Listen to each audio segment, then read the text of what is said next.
सूचना प्रौद्योगिकी के अंतर्गत अनुवाद की भूमिका अत्यंत महत्वपूर्ण है।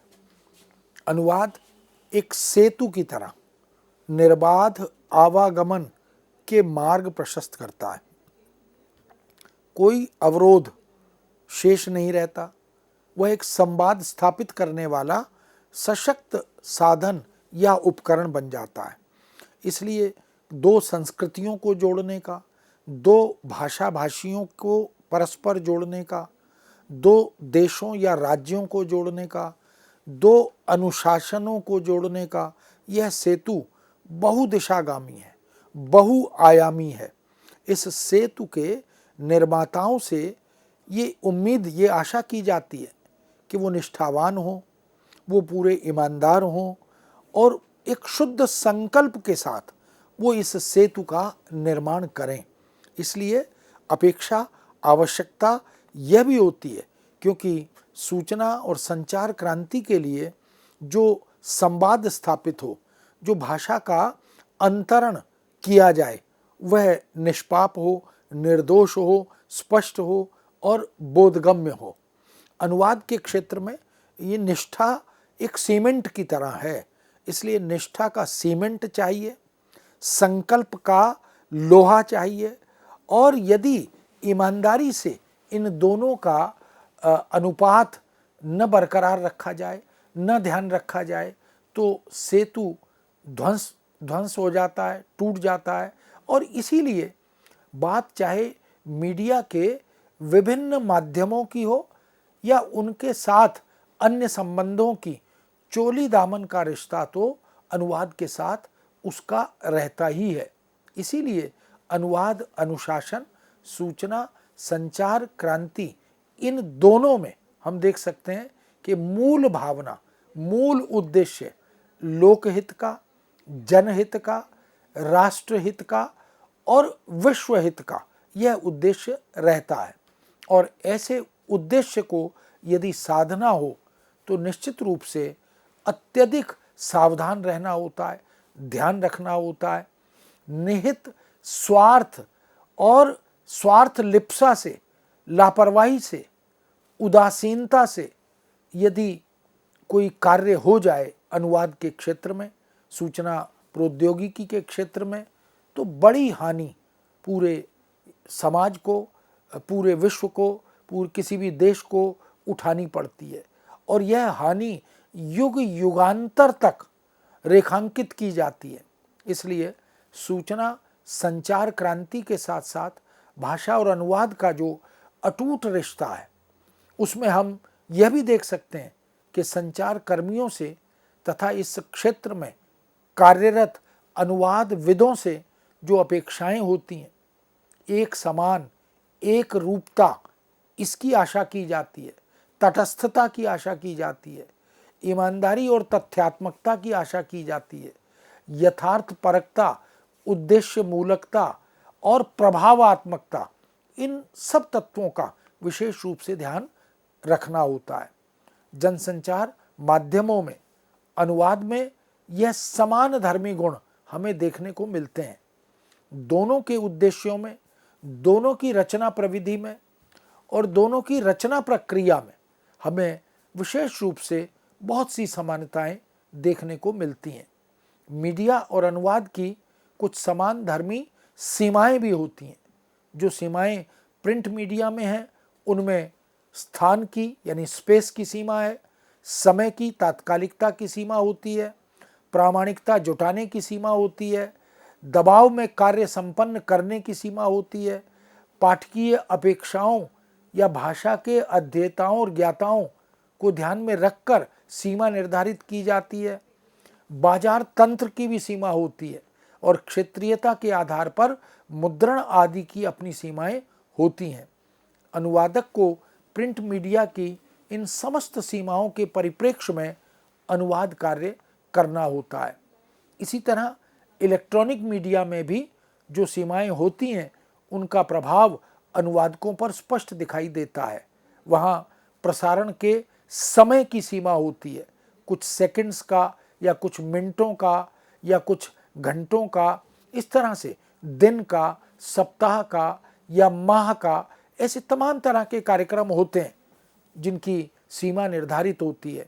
क्षेत्रीय या राष्ट्रीय प्रसारण की सीमा भी उससे जुड़ी होती है। उच्चारण की सीमा, मानकता की सीमा, विश्वसनीयता की सीमा, जीवंतता की सीमा और इसी तरह मंचन की, अभिनेयता की सीमा, भाषा नीति की सीमा, भाषिक मर्यादा की सीमा, इन सब का प्रभाव भी पाठकों या दर्शकों पर पड़ता है। इसलिए अनुवाद और अनुवादकों पर यह जिम्मेदारी गंभीरता के साथ निश्चित रूप से विद्यमान रहती है। इन दोनों मीडिया क्षेत्रों में, मुद्रित और विद्युतीय, अगर हम देखें तो कह सकते हैं कि कर्मचारियों या अधिकारियों को अनुवाद करते हुए इन समस्त सीमाओं और शक्तियों का पूरा ध्यान रखना होता है, अन्यथा गंभीर समस्याएं खड़ी हो जाती हैं, अर्थ का अनर्थ हो जाता है। और हम प्रिंट और इलेक्ट्रॉनिक मीडिया में अनेक ऐसे उदाहरणों को देख सकते हैं जहां भाषा का दोष, अशुद्धियां, अर्थ का अनर्थ, ऐसे कई उदाहरण हमें देखने को मिलते हैं। हमने पत्र पत्रिकाओं में ऐसे अनेक प्रकार के विज्ञापन देखे हैं, व्यक्तिगत, संस्थागत, क्रय विक्रय संबंधी, खाने पीने के, जीने मरने के, खोने पाने के, बाजार या रोजगार या जनहित लोकहित की सूचनाएं, चिकित्सा संबंधी, जन जागरण संबंधी और ऐसे अधिकार बोध संबंधी, नियम कानून संबंधी, न जाने कितने प्रकार के विज्ञापन, विवाह के विज्ञापन भी हम देख सकते हैं।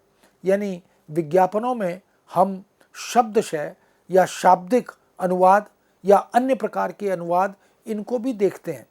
कालजयी रचनाओं के मंचन, अभिनेयता, इनकी तैयारी के उदाहरण हमने महाभारत में, रामायण में, चाणक्य में, तेनालीराम में, श्री कृष्ण आदि धारावाहिकों में हमने देखा कि किस तरह कितने बोधगम्य, कितने सहज, कितने संप्रेषणीय, मोहक अनुवाद इन धारावाहिकों में किए गए हैं। रूपांतरण या भाषांतरण की प्रक्रिया हमने औपन्यासिक और नाट्य रचनाओं के संदर्भ में भी उनके संवादों के अनुवाद और पटकथा आदि के अनुवाद के संबंध में भी देखी है।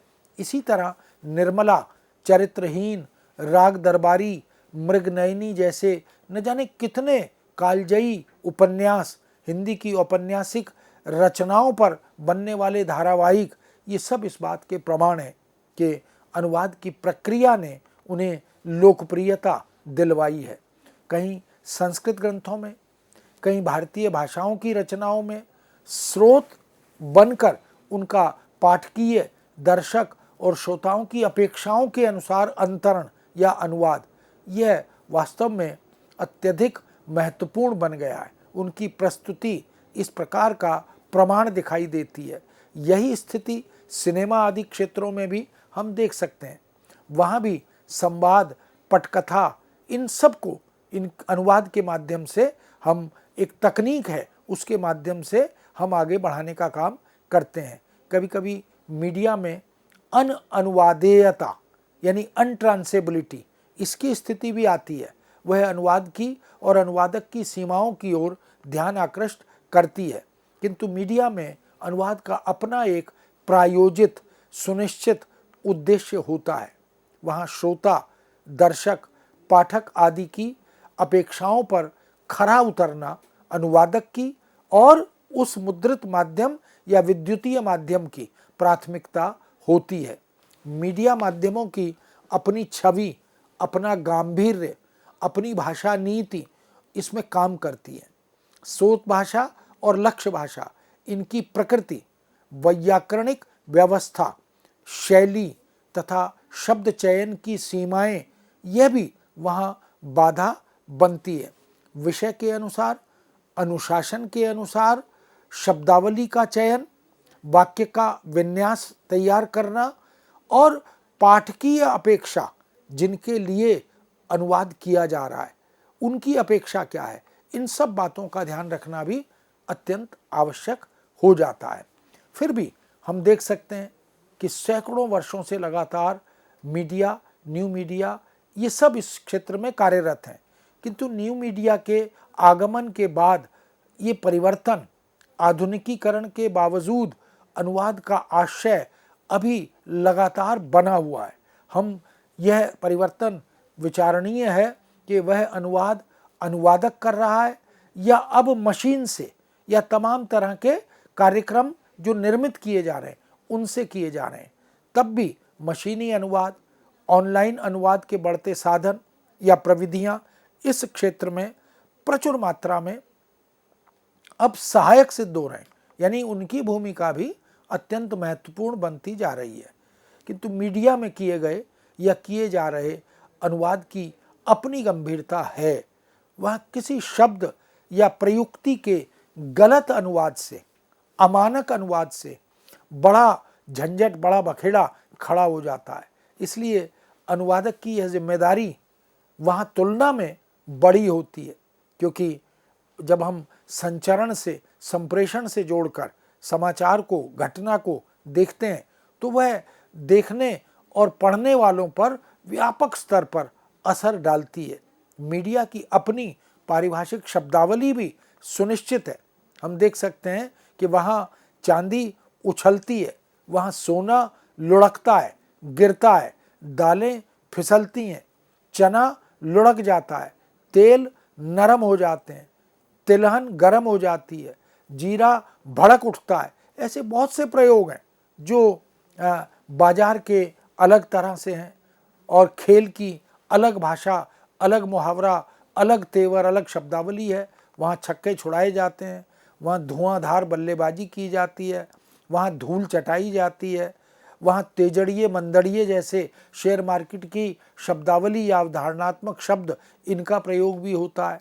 वहीं हम गिरावट को अस्पष्ट रूप में, यानी अगर बहुत सारे शब्दों को देखें जहाँ अस्पष्ट प्रति है तो डर्टी कॉपी, जहाँ संपादक है वहाँ एडिटर, पहला प्रूफ, फर्स्ट प्रूफ, विदेशी समाचार सेवा, फॉरेन न्यूज़ सर्विस, इस तरह के अंग्रेजी के प्रयोगों के समतुल्य, सममूल्य हिंदी में प्रयोग तैयार किए जाते हैं।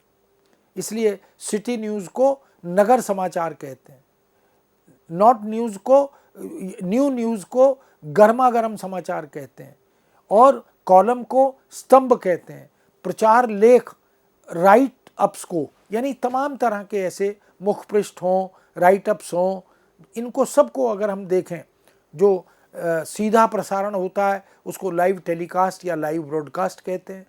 ऐसी पारिभाषिक शब्दावली, क्योंकि हमने देखा कि CSTT, commission for scientific and technical terminology, जिसको वैज्ञानिक एवं तकनीकी शब्दावली आयोग कहते हैं, उसने बहुत से पारिभाषिक शब्द, अलग अलग अनुशासनों के शब्द बनाए हैं। और ये शब्द वास्तव में वह कोश वाले शब्द नहीं है जिनका डिक्शनरी या शब्दकोश खोलकर अर्थ देख लें। ये तो कंसेप्चुअल हैं, अवधारणात्मक हैं, इसलिए इसको शब्दावली कहा जाता है। तकनीकी शब्दावली, वैज्ञानिक शब्दावली, पारिभाषिक शब्दावली, इनकी जब हम चर्चा करते हैं तो हम देख सकते हैं कि इन पारिभाषिक शब्दों का प्रयोग बहुत बड़ी मात्रा में हमें टेक्नोलॉजी के साथ, चाहे वो इंफॉर्मेशन टेक्नोलॉजी हो या दूसरे अनुशासनों की प्रौद्योगिकी हो, उन सब में हम इसको देख सकते हैं।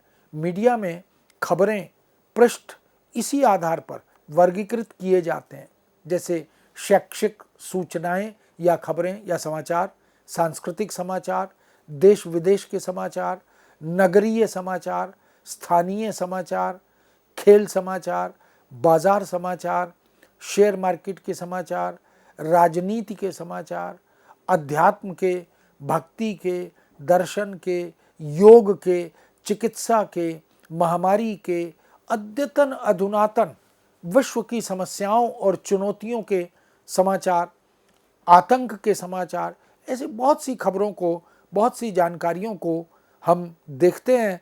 और सबकी प्रस्तुति के लिए एक भाषा नीति काम करती है। अनुवाद एक उद्देश्य विशेष के साथ किया जाता है। अनुवादक को यह ज्ञात होता है कि इसका अनुवाद क्यों किया जा रहा है, किसके लिए किया जा रहा है, उसका लक्ष्य क्या है। इसलिए रेडियो, टेलीविज़न, कंप्यूटर, इंटरनेट, इन सब से प्रसारित, प्रदर्शित, प्रचारित होने वाली खबरें या सूचनाएं इस क्षेत्र में अनुवाद आधारित होती हैं। मनोरंजन की सामग्री हो, दर्शक श्रोता भले ही अनपढ़ भी हो, इलेक्ट्रॉनिक मीडिया में वह देखकर, सुनकर उससे लाभान्वित या उपकृत होते हैं, जबकि पत्र पत्रिकाओं में पाठक का पढ़ा लिखा होना, साक्षर होना यह अत्यंत आवश्यक हो जाता है। इसलिए भाषा नीति, अनुवाद नीति उसी आधार पर निर्धारित की जाती है। सामान्यतः वहाँ भी न छोड़ो न जोड़ो का सिद्धांत या सैद्धांतिकी इसका अनुपालन किया जाता है। यही अनुवाद की सीमाएं और अनुवाद की शक्तियाँ, अनुवाद की मजबूरियाँ यह भी सुनिश्चित होती हैं। चुनौतियाँ भी यहीं से पैदा होती हैं। इसीलिए मीडिया भाषा शिक्षक की भूमिका में अब दिखाई नहीं देता, क्योंकि उनका उद्देश्य अब भाषा की मानकता, शुद्धता या प्रामाणिकता उतना नहीं है जितना खबरों का संचरण है। देश विदेश में वो अद्यतन अधुनातन जानकारियों का संचार करना चाहते हैं। इसीलिए भाषाई गरिमा, मर्यादा की अनदेखी अब मूल से अनुदित सामग्री में अर्थात लक्ष्य भाषा में बहुत बार हमें देखने को ऐसी त्रुटियां मिलती हैं। मीडिया में रेल दुर्घटना में भी 10 व्यक्ति मारे गए जैसे प्रयोग मिलते हैं, जबकि दंगों में भी 10 व्यक्ति मारे गए ऐसा प्रयोग मिलता है। जबकि एक जगह मारने वाले और दूसरी जगह मारने वालों की अनुपस्थिति, यह स्थिति देखने को मिलती है। इसलिए अनुवाद करते हुए हमें इन बातों का ध्यान रखना होता है कि कर्ता कहाँ है और कहाँ नहीं है। रेल दुर्घटना में 10 व्यक्ति मर गए ऐसा समाचार होना चाहिए और दंगों में 10 व्यक्ति मारे गए ऐसा समाचार होना चाहिए। किंतु अज्ञानता से या अनाभ्यास से इस तरह की त्रुटियां देखने को जब मिलती हैं तो चिंता थोड़ी बढ़ जाती है। प्रिंट मीडिया में शीर्षकों के अनुवाद और इलेक्ट्रॉनिक मीडिया में मुख्य समाचारों के शीर्षक आदि के अनुवाद न करके उनका मौलिक सृजन किया जाता है। यानी जो पृष्ठ बनाने वाला व्यक्ति है, जो अनुवाद करने वाला व्यक्ति है, उसको यह निर्देश होता है, उसके पास यह जानकारी होती है कि हमें हेडिंग्स का, शीर्षक का अनुवाद नहीं करना होता। उसको हम मौलिक रूप से क्रिएट करते हैं, उसका सृजन करते हैं।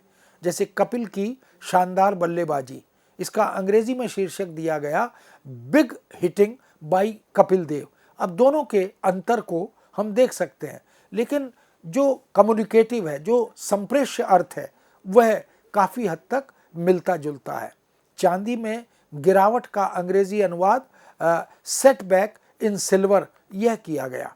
विज्ञापनों आदि के अनुवाद में भी हम अनुवादकों को विज्ञापनों के मूल उद्देश्य का, उपभोक्ताओं के स्तर पर उनकी अपेक्षाओं के अनुकूल विज्ञापन के माध्यम का तथा उनकी भाषागत विशेषताओं का पूरा ध्यान रखना होता है। उपभोक्ता मनोविज्ञान और समाज मनोविज्ञान को समझकर अनुवाद करने का प्रयत्न करना होता है। हम ध्यान दें तो अनेक विज्ञापनों के अनुवाद में हमें इस प्रकार की चुनौती या इस प्रकार का संकट देखने को मिलता है। जैसे मेड फॉर ईच अदर, है ना, यहाँ इस विज्ञापन में हम देख सकते हैं कि एक दूजे के लिए बने, इस तरह का अनुवाद सामान्य अनुवाद होगा। जबकि क्रिएटिव या रचनात्मक अनुवाद अगर हम देखें तो जोड़ी अनोखी, मेल अनोखा। अब ये मेड फॉर ईच अदर, इसकी रचना धर्मिता अनुवादक के पास हम देख सकते हैं। इसी तरह फील द पिक्चर, अब तस्वीर महसूस करें, यह अनुवाद होगा तो सामान्य अनुवाद होगा। जबकि उत्कृष्ट अनुवाद अगर हम बनाएं तो एक जीवंत एहसास, इस प्रकार का, तो शब्दों का, भाषा का, वाक्य विन्यास का जो प्रयोग होता है वो बड़ा प्रभावी होता है, वो बड़ा मोहक होता है। इसलिए there is no substitute for life insurance. अब ये एक प्रयुक्ति है, एक रजिस्टर है, जीवन बीमा का कोई विकल्प नहीं। इस तरह के तमाम उदाहरण इसका प्रमाण बनते हैं कि मीडिया का, टेक्नोलॉजी का, सूचना तंत्र का, संचार क्रांति का अनुवाद से कितना गहरा रिश्ता है, संबंध है। न्यू हॉरिजन्स, न्यू होप्स, अब इसका अनुवाद नई दिशाएं, नई आशाएं, इस प्रकार का अनुवाद अगर होता है तो वह मीनिंगफुल होता है, वह सार्थक होता है, वह अपने लक्ष्य को सिद्ध करने वाला बन जाता है। इसलिए बात चाहे विज्ञापनों के अनुवाद की हो या मनोरंजन के क्षेत्र की हो, गागर में सागर भरने का काम अनुवादक को या भाषा के प्रयोक्ता को करना होता है। यह एक प्रकार से पुनर्सृजन भी होता है, इसको रिक्रिएशन भी कहते हैं। ट्रांसलेशन करते हुए एक तो अनुसृजन भी होता है जिसको ट्रांसक्रिएशन कहते हैं, और एक पुनर्सृजन होता है जिसको रिक्रिएशन कहते हैं। मीडिया में वास्तव में अनुवाद थैंकलेस जॉब नहीं होता, ऐसा कुछ लोग मान लेते हैं। यहाँ भी पर काया प्रवेश की साधना अनुवादक को करनी होती है, क्योंकि मूल भाव को रचना धर्मिता के साथ अक्षुण्ण रखते हुए अपने पाठक या दर्शक तक उसे पहुंचाना होता है। इसलिए कह सकते हैं कि सामग्री के समस्त अनुवाद को यदि अनुवादक समझ ले और कोश, शब्दावली आदि देखने की गुंजाइश पाठक या दर्शक के लिए शेष न रहे तो अनुवाद बेहतर होता है। इसलिए सहज, बोधगम्य, सार्थक और संप्रेषणीय अनुवाद यह मीडिया में होना चाहिए, यह उसकी अनिवार्यता होती है। मीडिया के अनुवादक को जागरूक होना पड़ता है, अध्ययनशील होना पड़ता है, त्वरित बुद्धि वाला होना पड़ता है, और तभी वह मीडिया के मंतव्य को, उसके मर्म को समझकर अपने पाठकों या दर्शकों तक पहुंचा पाता है। एक अच्छा पत्रकार ही पत्रकारिता के क्षेत्र का सार्थक अनुवाद कर सकता है। मित्रों, इस विषय को यहाँ विराम देते हैं, पुनः आपके समक्ष उपस्थित होंगे। आज्ञा दीजिए, नमस्कार।